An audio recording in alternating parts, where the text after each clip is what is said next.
10 rumah di lorong Terusan 1 Semendawai ludes terbakar.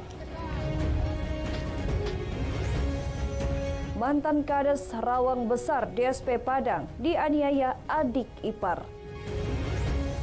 Sriwijaya FC akan menjamu Sada Sumut di Stadion Gelora Sriwijaya pada 10 September mendatang.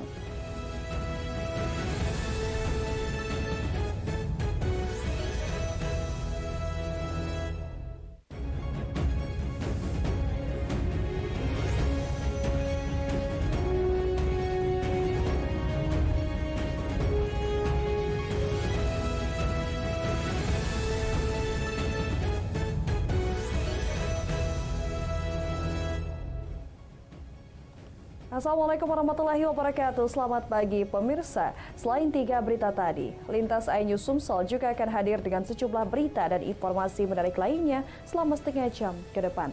Bersama saya Elsa Renata, inilah Lintas iNews Sumsel selengkapnya.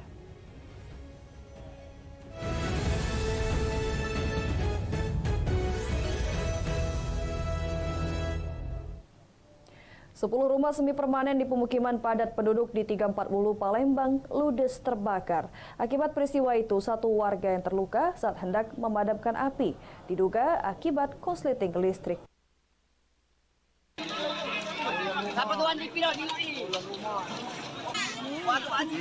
Sebanyak 10 rumah semi permanen milik warga di pemukiman padat penduduk di Jalan Ahmad Yani, Lorong Terusan 1, Semendawai, Kelurahan 340, Kecamatan Seberang Ulu 1 Palembang, ludes terbakar pada Rabu sore.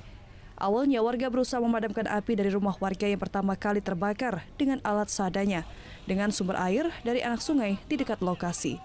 Namun karena bahan bangunan yang mudah terbakar, api kemudian dengan cepat merambat ke 9 rumah warga lainnya. Salah satu pemilik rumah yang diduga berusaha menyelamatkan adiknya di dalam rumah terluka dan tidak sadarkan diri hingga harus dilarikan ke rumah sakit. Api sendiri berhasil dipadamkan 2 jam kemudian setelah 3 unit mobil damkar dikerahkan ke lokasi. Dari sana. Rumah siapa itu? Tahu dari situ sana. Apa di arah rumah siapa? Rumah Biso, apa rumah siapa? Tahu api besar sudah. Oh, rumah kita melak terbakar. Iya ini apa ini? Oh. Yang tinggal ini lagi apa-apa.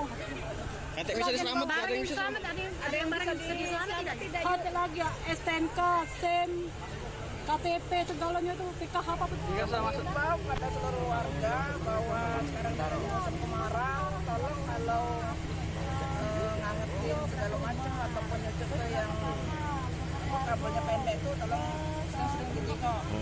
Bakal ada bentuk posko ini nggak? Bantuan tak, Bu Lurah? Bantuan dari mana? Kalau dari kelurahan, mari kita. Untuk dapur-dapur darurat atau posko gimana, Bu? Tidak ada korban jiwa dalam peristiwa kebakaran ini, namun kerugian ditaksir mencapai ratusan juta rupiah. Kebakaran sendiri diduga akibat korsleting listrik. Dari Palembang, Muhammad David, iNews melaporkan.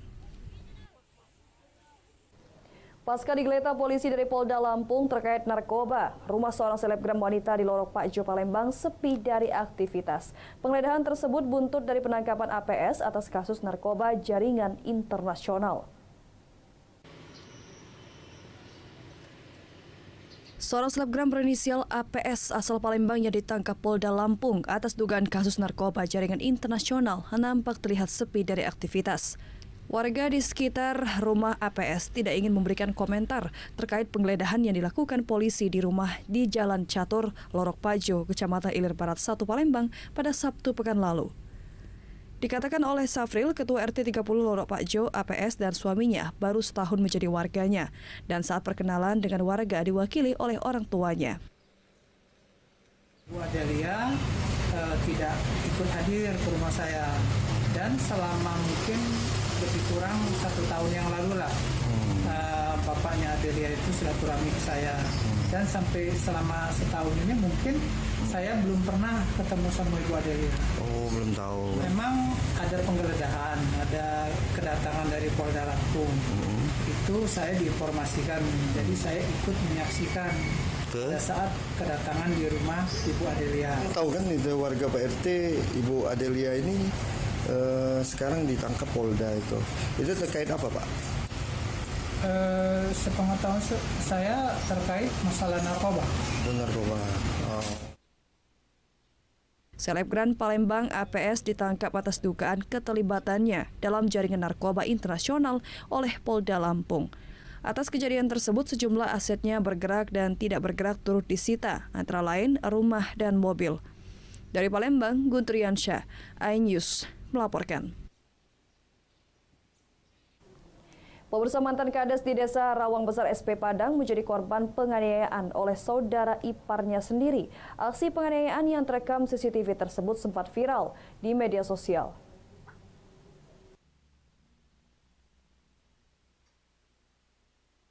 Dalam rekaman kamera CCTV yang terpasang di halaman sebuah musola di Desa Rawang Besar, Kecamatan Sirah, Pulau Padang, Ogan Komering Ilir, merekam aksi penganiayaan yang dilakukan seorang laki-laki yang diketahui bernama Edi Paiman terhadap seorang ibu rumah tangga bernama Yuliana yang merupakan mantan kepala desa di Desa Rawang Besar Jumat malam 25 Agustus 2023 lalu dan sempat viral di media sosial. Dalam rekaman yang berdurasi 1 menit 28 detik itu terlihat korban Yulita berjalan. Tiba-tiba korban disekap dari belakang dan kepalanya berusaha dibenturkan ke tiang teras musola hingga berkali-kali. Walau korban sempat melakukan perlawanan, namun korban kalah tenaga hingga beberapa kali terbanting ke aspal. Pelaku kian beringas saat ada warga yang ingin melerainya. Namun dalam kondisi korban sudah tak berdaya, pelaku masih saja menginjak-injak kepala korban. Aksi penganiayaan ini baru berakhir setelah warga berhamburan keluar untuk menyelamatkan korban. Sementara pelaku berhasil dibawa warga menjauh dari lokasi kejadian.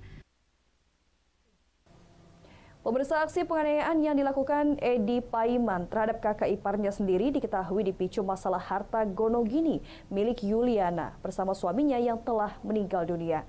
Pelaku diduga ingin meminta bagian harta warisan yang ditinggal suami korban. Kasus ini telah dilaporkan korban ke polisi namun belum ada tanggapan.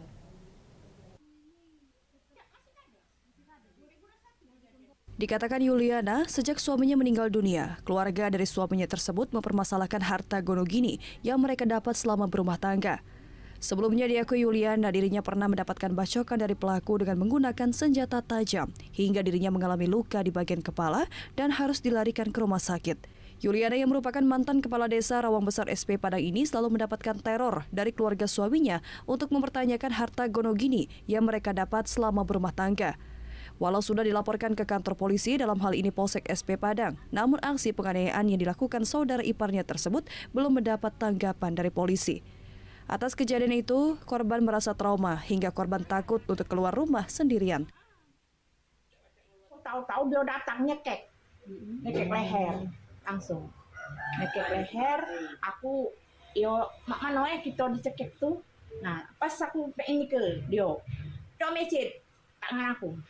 Langsung dipegang oleh pecet dan putar aja itu. Ini harapannya kepada aparat kepolisian itu sih? Minta tangkap secepatnya. Jadi supaya dia jero. Dari Ogan Komering Ilir, Fitriadi, iNews melaporkan. Diduga depresi diberhentikan dari tempatnya bekerja, seorang pemuda di Gandus 32 Ilir dengan tega membacok bibinya sendiri hingga tewas. Sementara neneknya pun dilempar dari lantai 2. Warga Jalan Pangeran Sidoing Lautan, Lorong Buntu, Kecamatan Gandus, Kelurahan 36 Ilir, Palembang, benar-benar dihebohkan oleh keributan antar keluarga. Pelaku merupakan keponakan sendiri yang diduga depresi akibat diberhentikan dari pekerjaannya di sebuah kantor notaris. Bernama Julius Adi Saputra, berusia 28 tahun, tega membacok bibinya Yul, 55 tahun, hingga tewas di kamarnya. Sementara neneknya R, 80 tahun, yang juga menjadi sasaran dilemparkan dari lantai 2 rumahnya. Hingga saat ini masih kritis di rumah sakit. Menurut saksi Muhammad Mar'i mengungkapkan pada saat kejadian dirinya langsung keluar setelah mendengar suara ada yang jatuh. Beruntung kakak perempuan pelaku Nia 32 tahun bersembunyi di kamarnya dengan seorang anak balita. Udah obat tuh pintu juga udah terkapar, iya. Posisinya sak mon kak. Nah, tak kunci. Maksud aku posisinya dia tergentang. Iya, lidah keluar, mati lid. Oh, ada luka. Atau luka di sini. Luka apa kak? Di sini ya. Coba lah, iya. Ini sementara yang nenek yang jatuh tadi dibawa ke rumah sakit umum Muhammad Hussein ya. Iya. Usai kejadian ini pelaku berhasil ditangkap dan saat ini masih dalam tahanan petugas kepolisian. Sementara nenek R hingga saat ini masih menjalani perawatan di rumah sakit. Dari Palembang, Guntur Yansyah, iNews melaporkan. Pemirsa, siswa sekolah dasar di Muara Enim diberikan vaksin rubella. Informasi lengkapnya akan hadir sesaat lagi.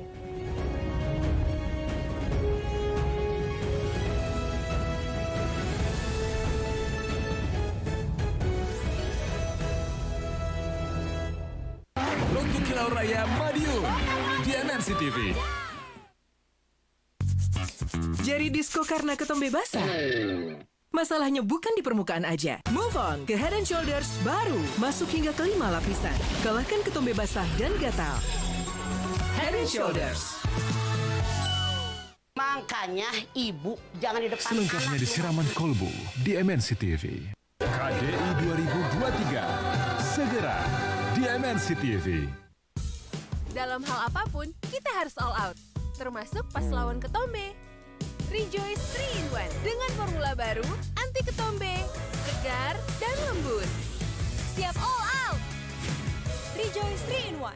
Family 100 di MNC TV. Take Me Out Indonesia di MNC TV. Jari disko karena ketombe basah? Masalahnya bukan di permukaan aja. Move on ke Head & Shoulders baru. Masuk hingga ke 5 lapisan. Kalahkan ketombe basah dan gatal. Head & Shoulders. Selamat pagi Upin Ipin. Hanya di MNC TV.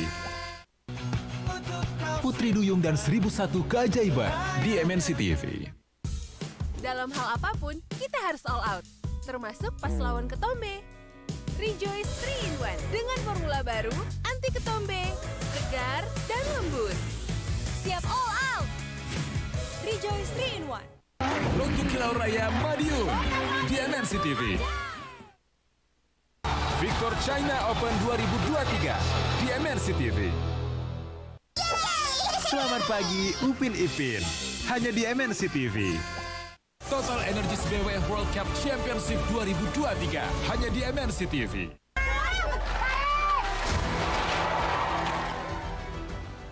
KDI 2023 segera di MNC TV. Selamat pagi Upin Ipin. Hanya di MNC TV. Kemeriahan Festival Road to Kilau Raya siap menggoyang alun-alun Reksogati Caruban Kabupaten Madiun. Kita joget heboh diiringi kolaborasi aksi dan budaya para bintang. Road to Kilau Raya Madiun di MNC TV. Halo pemirsa setia MNC TV wilayah luar Jawa. Scan ulang STB atau TV digital kamu sekarang. Apabila mengalami kendala siaran, segera hubungi MNC TV layanan solusi TV digital melalui call center berikut. Siraman Kolbu Jumat ini. Ngasih tahu orang tua jangan terlalu banyak makan gorengan. Apa dia kalau kebanyakan makan gorengan? Kekelayangan. Makan minum kalian, tapi jangan berlebihan. Kalau tidak suka. Selengkapnya di Siraman Kolbu di MNC TV. Family 100 di MNC TV. Tunjukkan pesonamu. Ya, pantesan aku jantungnya dar-der-dor. Apakah Novi adalah tipe kamu? Iya, cerianya ya. Tonton keseruannya di Take Me Out Indonesia. Di mana kalau nonton MNC TV di mana? Gampang. MNC TV bisa disaksikan secara digital Jakarta, Bandung, Semarang, Surabaya, Medan, Makassar, Yogyakarta, Palembang, Denpasar, Banjarmasin, Surakarta. Terus kita saksikan program-program kesayangan MNC TV. Mulai dari Upin Ipin, kontes yang bikin kita goyang dan happy, mencari cinta sejati di Take Me Out Indonesia, berbagi kebahagiaan di Kilau Uang KDP, dan bedah rumah, sampai dengan games nomor 1 di Indonesia. Family 100. Jangan lupa scan ulang set-top box atau TV digital kamu ya. MNC TV selalu di hati.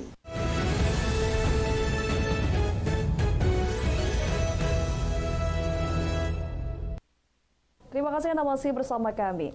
Pemirsa, untuk mencegah penyakit campak yang bisa menyerang anak-anak, pemerintah melalui Dinas Kesehatan melakukan imunisasi measles rubella kepada anak usia 9 bulan sampai 15 tahun.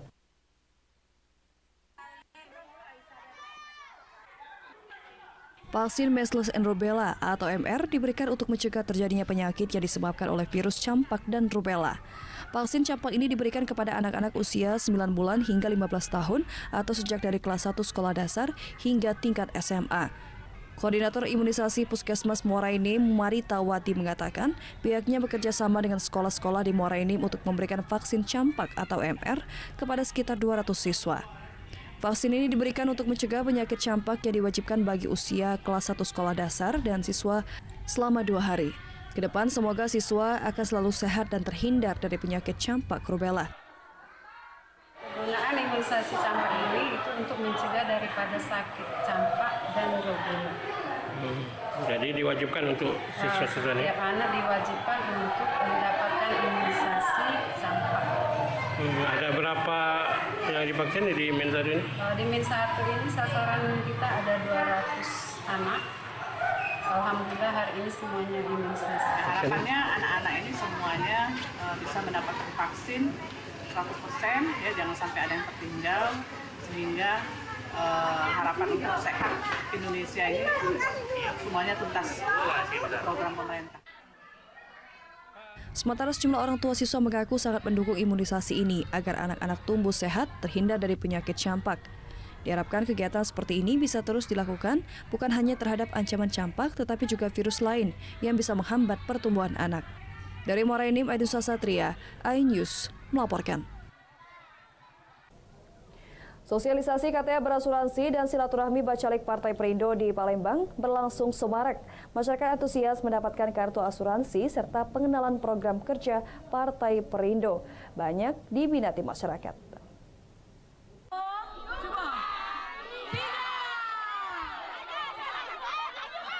Seperti inilah semarak keseruan sosialisasi KTA berasuransi dan silaturahmi bakal calon anggota DPR RI daerah pemilihan Sumatera Selatan 1, Andi Asmara. Bersama masyarakat di Lorong Harapan 1, Gang Masjid Janatul Mawa, Kelurahan Silabranti, Kecamatan Jakabaring, Palembang. Bacalek DPR RI Andi Asmara bersama Bacalek DPRD Provinsi dan Bacalek DPRD Kota Palembang kompak menyambangi pemukiman padat penduduk untuk menyerap aspirasi masyarakat yang mayoritas merupakan pedagang dan UMKM. Ratusan masyarakat diberikan pemahaman tentang pemanfaatan kartu tanda anggota berbasis asuransi. Program kerja Partai Perindo ini sebagai bentuk kepedulian terhadap masyarakat yang dapat digunakan sebagai antisipasi musibah yang tidak diinginkan menimpa masyarakat, seperti halnya sakit atau bahkan meninggal dunia. Andi Asmara yang juga merupakan Ketua DPP Partai Perindo bidang ESDM, putra asal Sumatera Selatan yang menjajaki karir bisnis dari seorang penjual pempek keliling semasa bersekolah, mengajak masyarakat agar dapat berpartisipasi dalam mensukseskan pemilu 2024 mendatang, menentukan wakil rakyat yang dapat memahami kebutuhan rakyatnya. Inilah bentuk kebersamaan kita di masyarakat, kita terjun langsung, kita turun langsung, banyak sekali keluhan-keluhan ataupun keinginan-keinginan dari mereka sampaikan kita. Mereka sebenarnya tidak menuntut banyak, hanya mereka menyampaikan bagaimana cara mendapatkan, misalnya cara mendapatkan modal, cara berkembang, cara mengembangkan usaha. Kita kumpul, saat ini kita sampaikan ini yang dapat kami berikan dan ini yang dapat kami utarakan. Sangat menyenangkan. Ini Bu tahu nggak sosialisasi tentang apa Bu? MKM, tentang apa tuh yang asuransi kecelakaan, apa lagi itu? Tahu dah Ibu sosialisasi dari siapa ini Bu? Dari Haritano. Dari Haritano Partai Perindo ya? Iya. Sebagai bentuk dukungan terhadap para pelaku UMKM di Kota Palembang, Andi Asmara yang mengusung hashtag Aksi Nyata ini memborong makanan produk rumah dan diberikan gratis kepada masyarakat yang hadir dalam sosialisasi KTA berasuransi tersebut. Bahkan masyarakat yang hadir juga diberikan bantuan bahan pokok yang dapat dimanfaatkan untuk memenuhi kebutuhan pangan keluarga. Dari Palembang, Muhammad Riza Falepi, iNews melaporkan. Pemirsa Laskar Wong kita memastikan kandang Sriwijaya FC kembali di Gelora Sriwijaya Jakabaring Palembang. Hal ini diyakini menambah semangat punggawa Sriwijaya FC. Di laga perdana Liga 2 10 September 2023 mendatang, Sriwijaya FC akan menjamu Sada Subud.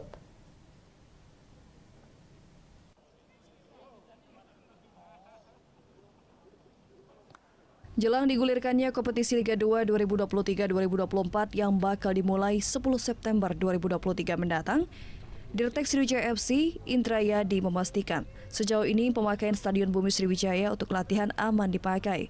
Begitu juga Stadion Gelora Sriwijaya Jakabaring tengah disiapkan untuk menjadi venue laga home Sriwijaya FC di musim ini. Mantan pelatih kiper Sriwijaya FC ini mengatakan sejauh ini sebenarnya jika komunikasi manajemen sudah dilakukan komunikasi dengan Dispora sesuai dengan permintaan gubernur kemarin yang mempersilahkan pemakaian Stadion Bumi Sriwijaya. Terkait Stadion Gelora Sriwijaya Jakabaring Palembang akan menjadi home base Sriwijaya FC untuk menjamu lawan-lawannya.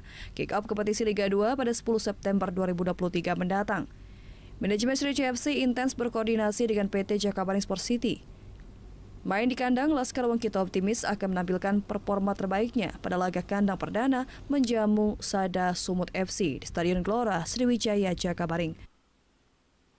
Di Gelora Sriwijaya Jakabaring pasti itu memang keinginan kita dan memang secara sejarah kebesaran Sriwijaya FC ya di sana di Gelora Sriwijaya Jakabaring. Itu kita sudah bicara dengan manajemen GSC, mudah-mudahan kita dapat kata sepakat untuk menggunakan GSC.